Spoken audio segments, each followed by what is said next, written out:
Part 4A of the Constitution of India deals with only one article, which is Article 51A.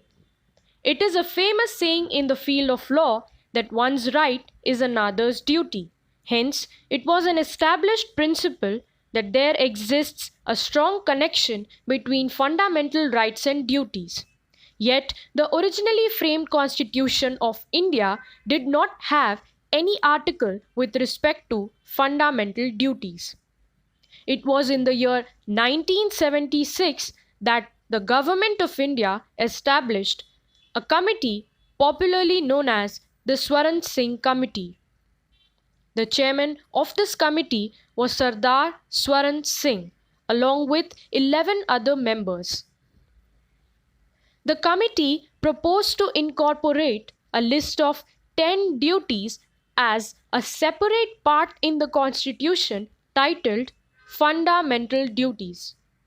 The idea to include a separate part called as the Fundamental Duties was taken from the Russian Constitution. Thus, 10 fundamental duties were added in the Constitution of India by the 42nd Constitutional Amendment Act 1976 on the recommendations of Swaran Singh Committee.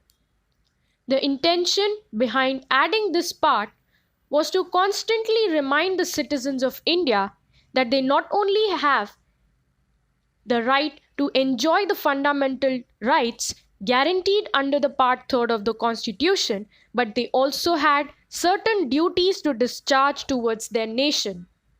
This part was again amended in the year 2002 by the 86th Constitutional Amendment Act. This amendment led to the insertion of the 11th fundamental duty. Thus, today there exists a total of 11 fundamental duties in the Constitution of India.